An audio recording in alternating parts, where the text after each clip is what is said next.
everybody, and welcome back once again to Let's Play Baldur's Gate, the Enhanced Edition. In the last session we potted about Beregost, doing a little last bit of shopping, visiting the temple. Then we went north to the friendly arm where we handed in the remains of a spider, some boots and some wine to Landrin for reward, and then we came back here to Beregost and picked up a new companion after leaving Montranzar high and dry. Kagan, a fellow dwarven warrior, and we also picked up Nera. So we have a slightly new party makeup to move forward with, and the first task of the day, day 7, 9 AM, is we're just going to head up north to the crashed caravan site, because Kagan has requested just to do a little bit of investigation surrounding that area into Entar's missing son. So that is what we will crack on with. You rang. I'm on it. First thing, Godan has obviously explained to him that any children in the vicinity go pester someone else. have scarpered. And here he is now. I'm tired of looking for the damn caravan. We'll never find it among all the other dead caravans we've been coming across. Let's just forget about it and keep to whatever you want to do. So already, we get here, and straight away he's already resigned to the fact that Go on then. Entar's son is more than likely What's this then? lost for good.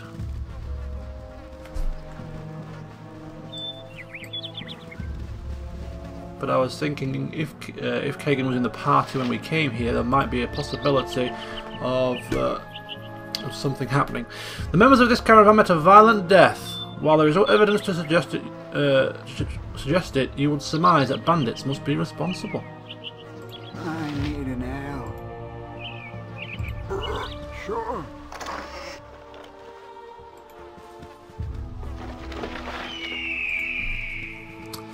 Right. So I think Kagan is not overly concerned about the missing child, which means that should we be overly concerned about it, we will just double check I'm on it. by having a peek at the second caravan.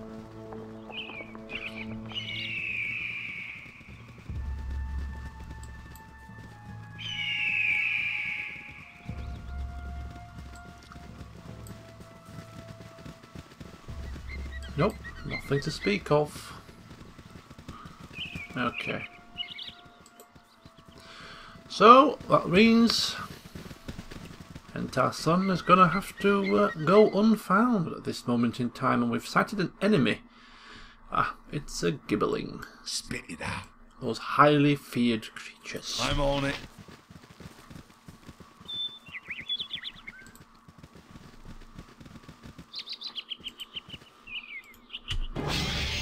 Oh, more than one of them. Oh, my heart. Oof. Good night, Vienna. You rang. I'm on it. Hardly a true test for the new party, but it's a good start. So, next plan. If we bring up our journal here, Basilisk the Murderer, 5,000 gold piece bounty. It is a tempting offer,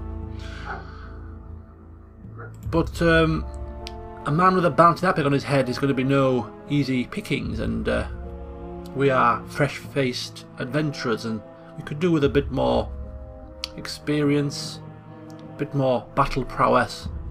So we won't specifically go looking for him. If we happen to stumble across him, of course, well, we'll give it a go.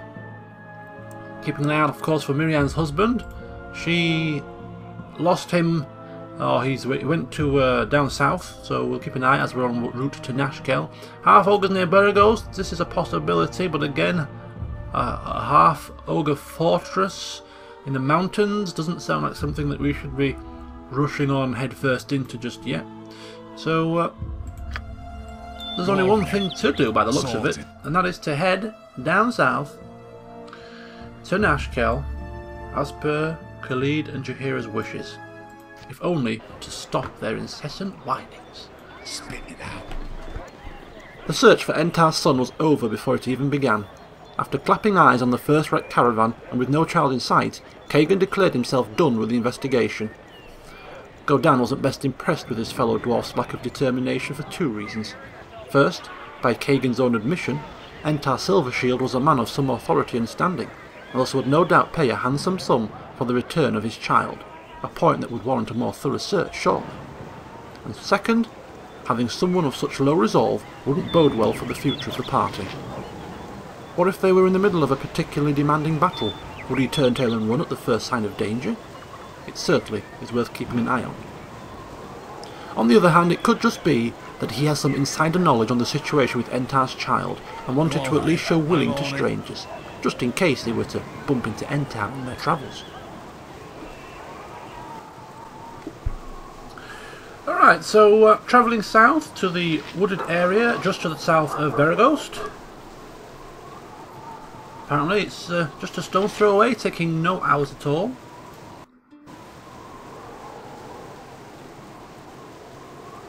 Alright. And it's still raining. Absolutely marvellous. Spit it out. Sorted. We'll have a skirt just around the path. Not going to delve into too much of an exploration here. We do have a purpose. We are going to Nashkel after all. But we'll just have a quick look at the areas surrounding the path.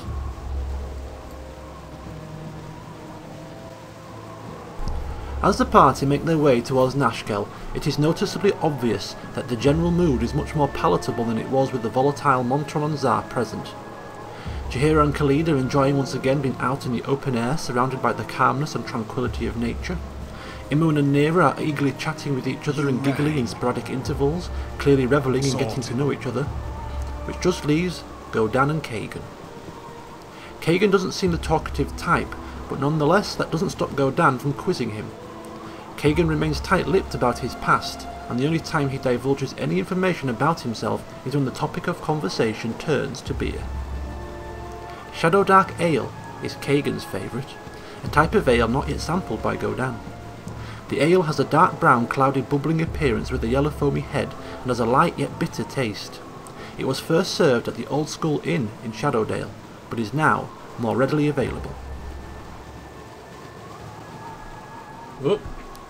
Looks like we've come across something here. What have we got? We've got an Ogrelin and a stricken body. Well, I wonder whose body that could be. Go on then. Sure, we have an inkling. Okay.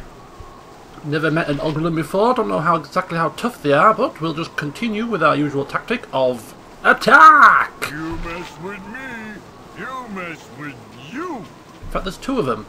This might just call for a bit of Nature's servant awaits. a bit of entangle here, rather than both running loose. So let's have a look. Let's have a wee peeky. Yes, oh omnipresent authority figure. Sort of about there.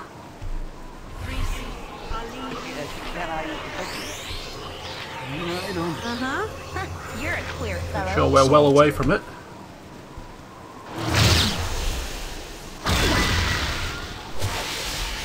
Ah, lovely. And then we can proceed to engage in ranged attack You've a task. Spit it out. from a safe distance. Right, what's this then? They're both caught? Must be. Right. You rang. We won't use our precious throwing axes and things, we'll just have the... What is it this time? What you want? Nature's servant awaits. just have those three, pepper them for now. With arrows and bullets. You mess with me, you mess with you. Oh, wait a minute. You rang? I'm getting... she's on bullets. Yep. She's on arrows. Yes, oh omnipresent She's a bullet. authority. I can. Uh-huh. You mess with me, you mess with you. Pressing the wrong bloody button here. It's been a little while since I played Baldur's Gate, okay?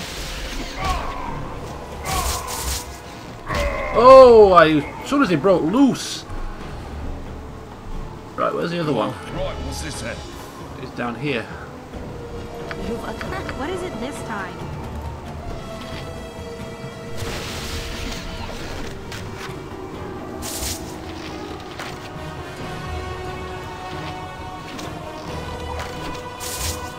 Uh-oh. He's loose. He's loose. Come on. Get to move on, people. Right, what's this then? Oh, he's coming. Right. Attack! Oh! That's quite a blow. Oh. 20 damage. Chunkified him. Yeah, suck on that. That's for giving me a punch in the face. Seems everybody. Oh, it seems every time Godan gets hit from somebody, he always seems to counterattack with a massive blow. Go on then. I'm on it. Scroll.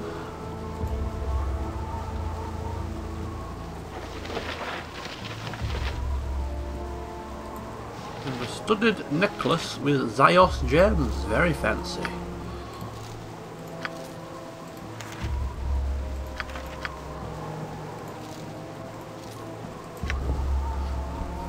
My dearest Mirianne, the road has been difficult, but I have arrived safely here in Arm. I think it would be wisest if I return by sea, however. Perhaps some time after the first snows have fallen. I trust this letter reaches you. The halfling I hired to carry it struck me as an honest enough chap. Always and forever, Ro. Oh. So is this Mirianne's husband then, lying at the side of the road, as we thought? Right, what's this then? Looks like it might just be. Do we get a quest update?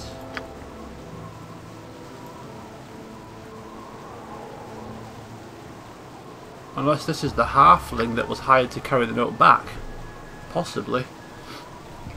Whichever way you look at it. You rang. Considering Beraghost is only a stone's throw away and we've only just left, Right, what's this then? I think we can afford to pop back to update her. She doesn't look highly rich in terms of rewarding us for our news, but well, we can live in hope.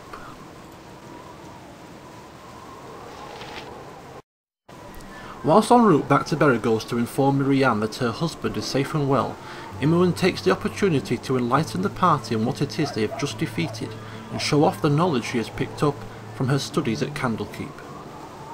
The large oafish creatures that had been slain were Ogrelins, the offspring of an ogre and orc pairing.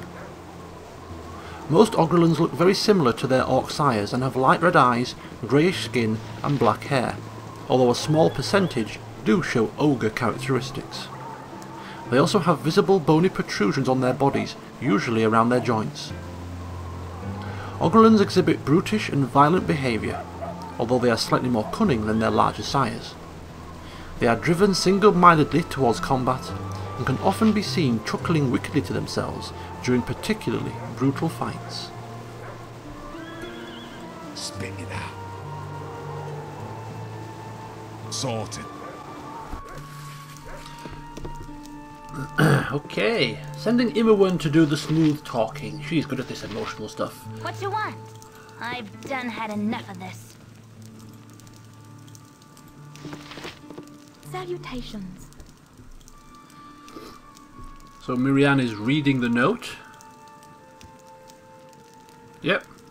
Thank you for such good tidings. Please, let me give you this ring to keep you safe in your travels. So yeah, it wasn't Ro that was stricken on the road, it was the halfling that was carrying the note, but Ro is in arms, safe and sound. Good news. Which makes a change. I wasn't anticipating her husband being found dead on the roadside. And we have a levelling up type situation here. And a journal update, and we've gained an item. Okay, let's have a quick peek. First of all, the journal update. Alright, second of all, what ring have we got? It's a ring that we cannot identify.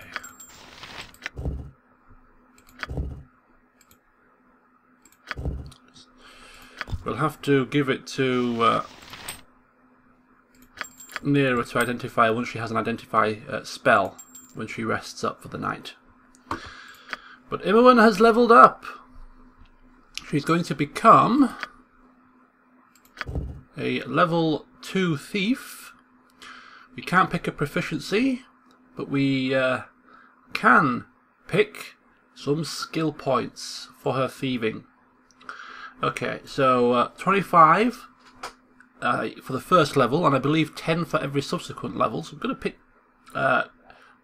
wisely here. So you've got picking pockets. Well, we're not going to be picking too many pockets, so I'm not overly fussed about that one. Find traps and open locks are both very useful. Especially find traps. I think that should be a priority at this moment in time. Opening a lock, Godan usually forces them open more than often than not, so that's not too bad. Move silently. Yeah, so. Hiding in shadows is also very useful. Detect illusion. I don't think that was possible in the first Baldur's Gate, to be honest with you. I don't recall this this ability. Setting traps is also very very useful as well for defending yourself when you're resting in the wilds. But you've got to sort of spread them out evenly. So I'm going to go with finding traps. I think 10 points into that first of all is definitely a necessity. 5 into opening locks. 5 into moving silently. And I suppose 5 into hiding shadows.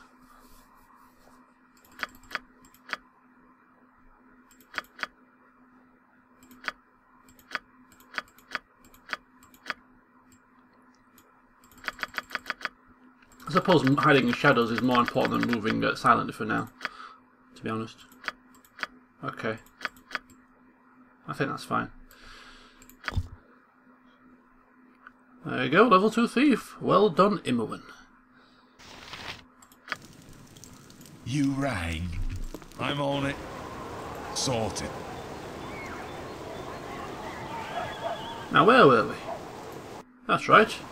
We're on our way to Nashkel. Go on then. But before we even go there, on our travels we found some sort of a building here, so we're just going to have a quick exploration around here Sorted. and see what it's all about. Back to business as the party return to the road south to Nashkel. They approach a building that appears to be almost completely submerged in swamp water. Upon closer inspection it appears to be a house, and it is clearly deserted, although it is difficult to ascertain how long the building has been in this state. Unfortunately, any plunder to be had from the ruin would clearly have been removed, or is now totally sodden and inaccessible. As the group make their way around the swamp just to make sure there is nothing of value left behind, they hear the unmistakable sound of low-pitched moans and shuffling feet. Undead? Out here? Just what is going on? Aghast!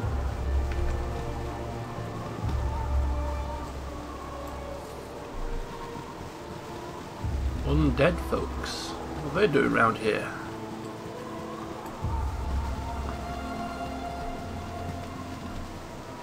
Right, okay.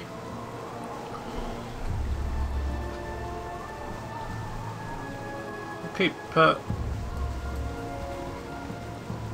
following the road's general direction whilst popping our heads either side of the path just to see if there's anything worth engaging in.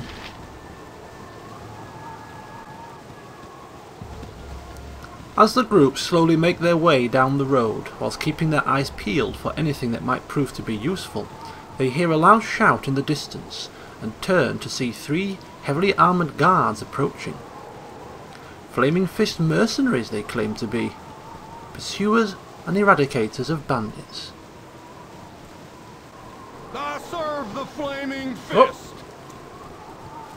What looks like guards here, Flaming Fist mercenary.